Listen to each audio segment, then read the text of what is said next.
लेकिन यहाँ पर बेहतर हो रही है। वैभव अग्रवाल के पास चलेंगे सीधे, एंजल ब्रोकिंग के बैंकिंग एक्सपर्ट हमारे साथ है। वैभव, पहले दो आंकड़े मेरे पास जो आए वो उस पर आपसे राय ले लूं। 3,870 करोड़ ये है मुनाफे का आंकड़ा, और ग्रोस एनपीए 4.15% यानी कि 15 बेसिस पॉइंट कमी आई। ये तो बहुत अच्छी बात है। जी हाँ, डेफिनेटली दोनों ही नंबर्स एक्सपेक्टेशन से बेटर हैं। नेट प्रॉफिट तो ऑलमोस्ट हमारे एस्टिमेट से 10% ज्यादा आया है। एंड ऐसे एनवायरमेंट में एक्चुअली कंसिस्टेंटली एसबीआई के ग्रॉस और नेट एनपीए कम हो रहे हैं। उन्होंने अपनी एसेट क्वालिटी भी मेंटेन की है, एंड पॉसिबली पीएसयू बैंक में एक ऐसा बैंक है जो काफी कंसिस्टेंटली अपनी एसेट क्वालिटी को मेंटेन कर पा रहा है, तो ये काफी पॉजिटिव है। ओके, लेकिन ये बताएं कि क्या फिर ये कहना ठीक होगा कि इन आंकड़ों के दम पर कि अब एसेट क्वालिटी और खराब नहीं होगी? क्या इन आंकड़ों से ये संकेत लेना ठीक है क्या? एटलीस्ट एसबीआई में ऐसा लग रहा है कि काफी समय से उनकी जो एसेट क्वालिटी है वो काफी स्टेबलाइज हो रही है। फिर भी एनवायरमेंट में वीकनेस है, मेटल सेक्टर वगैरह में अभी वीकनेस है, तो ये ऐसा नहीं कहा जा सकता है कि आगे कुछ क्वार्टर्स में थोड़े कुछ स्लिपेजेस या जो रीफाइनेंसिंग वगैरह ना बढ़े, परंतु ओवरऑल कंपेयर टू बाकी पीएसयू बैंक से डेफिनेटली एसबीआई में के नंबर्स में काफी ज्यादा स्टेबिलिटी नजर आ रही है पिछले कुछ क्वार्टर्स से। अच्छा वैभव, देखिए ये आंकड़ा भी आ गया है नेट एनपीए का, ये भी 10 बेसिस पॉइंट कम हुआ है। 2.24% था, घटकर 2.14% रह गया, तो यहां पर भी सुधार हुआ। तो ये कहेंगे कि अच्छा, इसमें मुझे ये बताइए फिर, क्या ये कहना ठीक है कि अब तक जितने सरकारी बैंकों के नंबर आए उनमें फिर एसबीआई सबसे बढ़िया दिख रहा है? जी हाँ, ये डेफिनेटली कहा जा सकता है कि एसबीआई ओवरऑल सबसे बढ़िया नंबर्स अभी तक आए हैं, क्योंकि बॉटम लाइन और एसेट क्वालिटी दोनों में ही एक्सपेक्टेशन से बेटर आए हैं। कुछ एक दो छोटे पीएसयू बैंक के भी नंबर्स अच्छे थे, परंतु मेजर बैंक्स में अभी एसबीआई के नंबर सबसे अच्छे रहे हैं। अच्छा, और अभी वैभव आप हमारे साथ बने रहिए, क्योंकि पीएनबी के नंबर भी आने की तैयारी में है, और पीएनबी के नंबर भी मैं आपको बता दूं ये भी बेहद अहमियत रखेंगे किस तरह के नंबर वहां पर आते हैं। और पीएनबी का भी मैं पोल खोल ही रहा हूं ताकि पता चले कि नंबर आते हैं हम तुरंत कंपेयर कर पाए। हमारा अंदाजा है 4,929 करोड़ के मुनाफे के सामने हमारा जो अंदाजा है कितना आया है मुनाफा, पीएनबी का भी देख लेते हैं फटाफट। पीएनबी का आंकड़ा आपकी स्क्रीन पर आता हुआ 621 करोड़ का मुनाफा आया। ओके, ये है खराब नंबर मुनाफे के लिहाज से, पीएनबी खराब है। वैभव आप मेरे ख्याल से लाइन पे हैं, सुन रहे हैं?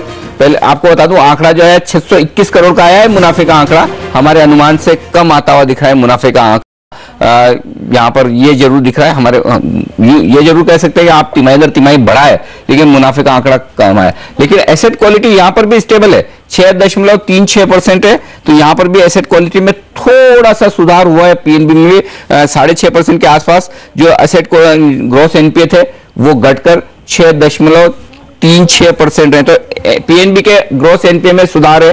पीएनबी का नेट एनपीए का आंकड़ा चलिए यहां पर भी सुधार है, 3.99%, 4.05% से, तो दोनों में 5 से 10 बेसिस पॉइंट का सुधार हुआ है। क्या कहेंगे पीएनबी के आंकड़ों को देखकर वैभव, जिस तरह के एसेट क्वालिटी के आंकड़े आए और मुनाफे का आया है? जहां तक बॉटम लाइन है एक्चुअली हमारे एस्टिमेट से कम है, हम अराउंड 800 करोड़ के आसपास एक्सपेक्ट कर रहे थे, सो अराउंड 15-20% कम है, परंतु ज्यादा इंपॉर्टेंट नंबर एसेट क्वालिटी का ही था। और उसपे जो नेट एनपीए नंबर है वो अगर कम हुआ है क्वार्टर ऑन क्वार्टर, तो भी ये सेकेंड क्वार्टर कंसेक्यूटिव है जिसमें कि पीएनबी में कम से कम नेट एनपीए रेशियो बढ़े नहीं है। पिछले उसके पहले अगर FY15 में देखें तो पीएनबी के नेट एनपीए बहुत जल्दी बढ़ रहे थे और काफी ज्यादा बढ़ रहे थे। अब पिछले 1-2 क्वार्टर से कुछ स्टेबिलिटी पीएनबी के नंबर्स में भी नजर आ रही है, तो ये एक काफी पॉजिटिव साइन है पीएनबी के लिए भी। ओके, तो क्या कहेंगे फिर आज ये तीनों जो दिग्गज दे चुके हैं number, SBI, PNB, bank of Baroda, category में कैसे रखेंगे आप इन तीनों को?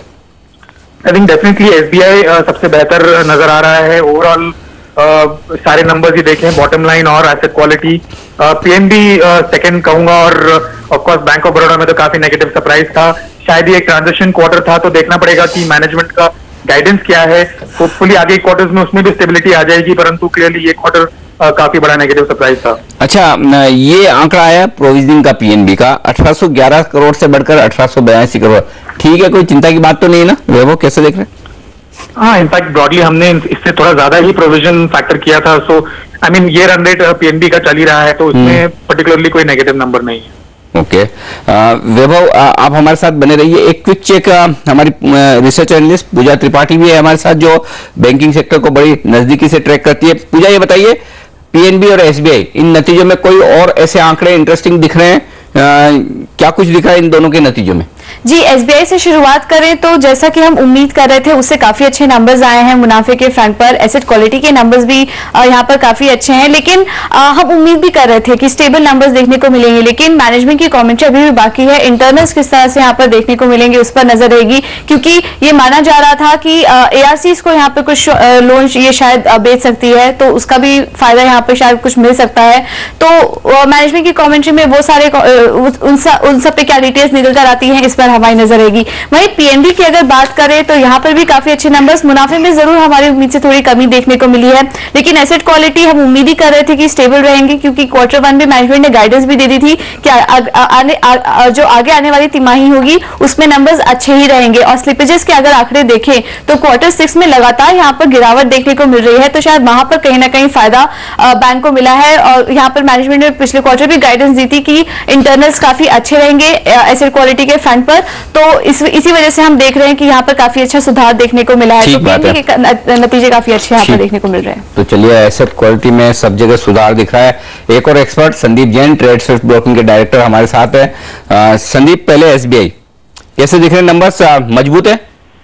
मजबूत है, बढ़िया है। इनफैक्ट देखिए, 1-2 क्वार्टर पहले जब इन लोगों के रिजल्ट्स आए थे और कहीं ना कहीं एसेट क्वालिटी ही सबसे बड़ा कंसर्न है ये पूरे पीएसयू बैंक्स के लिए, तो एसबीआई ने डेफिनेटली एक बहुत अच्छा सरप्राइज दिया। और सरप्राइज नहीं कहेंगे, कहीं ना कहीं मार्केट स्ट्रीट एक्सपेक्टेशन तो थी कि ये सारे पीएसयू बैंक में एसेट क्वालिटी में सुधार आएगा। और साथ ही साथ पीएनबी का भी रिजल्ट आया, तो जब पीएनबी जो एक तरीके से तीनों पीएनबी, बीओबी और एसबीआई में एसेट क्वालिटी के फ्रंट पे सबसे मतलब खराब तो नहीं बोलूंगा, सबसे हल्की थी, और वहां पे भी अगर सुधार आया तो डेफिनेटली एक अच्छी साइन है। एंड आई फील कि उसको मार्केट में थम्स अप भी दिया 135-36 के लगभग। पीएनबी भी और एसबीआई भी इनफैक्ट 238 के लगभग था और अच्छा खासा भी जंप लिया हुआ है। तो कहीं ना कहीं ये तो क्लियर है कि बॉटम बहुत ज्यादा दिखता नहीं है मुझे एसबीआई में, और डाउन साइड करीब 220-25 है जहाँ से ये अच्छा खासा सपोर्ट ले। संदीप, जो सुबह बैंक ऑफ बड़ौदा के नंबर देख के टेंशन हो रही थी कि इतने खराब नंबर्स दिख रहे हैं, ऐसे मुनाफा 125 करोड़ ही रह गया, 1100 करोड़ की उम्मीद थी, तो अब वो चिंता करने की ज्यादा जरूरत नहीं है, बराबर? सर, वहां पे उन्होंने प्रोविजनिंग ज्यादा की है और उसकी वजह से ये सारा इम्पैक्ट आया है। बट ओवरऑल पीएनबी में अगर सुधार आया तो डेफिनेटली मुझे लगता है कि, और कुछ तो बीओबी थोड़ी नेगेटिव न्यूज से ज्यादा घिरा हुआ है, तो ओवरऑल देखते हैं क्या होता है। बट पीएनबी और एसबीआई ने डेफिनेटली एक अच्छी सरप्राइज दी है। ओके, तो ये है इस वक्त इन दोनों स्टॉक्स पर। अच्छा, तो ये बताएं फिर संदीप, खरीदेंगे क्या आप PNB, bank of Baroda, SBI में किस क्रम में खरीदेंगे? सबसे ज्यादा क्या पसंद है, फिर धीरे धीरे कम कौन सा? मुझे ऐसा लगता है एसबीआई खरीदना चाहिए, और एसबीआई आज डेफिनेटली जंप लिया हुआ है और परसों बहुत बड़ा एक इवेंट है, तो सर्टेनली आज मैं इमीडिएटली खरीद करने के लिए नहीं कहूंगा, रिस्क बहुत ज्यादा मार्केट में है।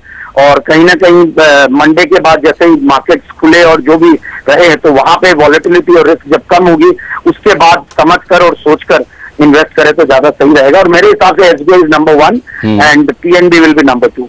चलिए, बहुत बढ़िया। तो एसबीआई, पीएनबी खरीदेंगे। 3-3%, 4-4% मजबूत हो गए, क्या तेजी हुई। और आप देखिए, बैंक निफ्टी इसी के दम पे बढ़ा है।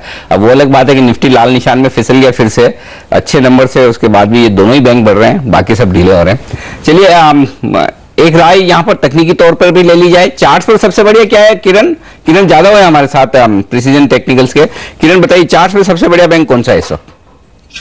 चार्ट्स पे सबसे बढ़िया बैंक तो एसबीआई दिखाई दे रहा है, क्योंकि एक अच्छा बेस बिल्डिंग हुआ है करीबन 235 से लेके 232 के लेवल्स पे, और उसके साथ एक अच्छा बाउंस बैक हमने आज देखा है। अच्छे वॉल्यूम्स के साथ ओपन इंटरेस्ट बढ़ता हुआ नजर आ रहा है। सारे के सारे इंडिकेटर्स है पॉजिटिव है, तो मेरे ख्याल से इधर एक अच्छी मूव आपको देखने को मिल जानी चाहिए। मेरा टारगेट इस पे करीबन 248 का शॉर्ट टर्म में रहेगा, और मीडियम टर्म में वापस एक बार सोमवार का वो पिक्चर क्लियर हो जाए, उसके बाद हम वापस एक बार 255, 260 के ओर चलते नजर आएंगे इस स्टॉक में। ओके, तो ये राय आती हुई। चलिए, वक्त है हमारे एक्सपर्ट से विदा लेने का। हम संदीप और साथ ही वैभव को शुक्रिया करेंगे। किरण तो हमारे साथ बने रहेंगे। ब्रेक लेंगे और ब्रेक के बाद लौटेंगे, नजर वायदा कारोबार पे करेंगे, निफ्टी की रणनीति लेकर आएंगे आपके लिए, कैसे ट्रेड करें निफ्टी को, और स्टॉक फ्यूचर्स की बेहतर पिक्स होगी आपके लिए इस ब्रेक के बाद।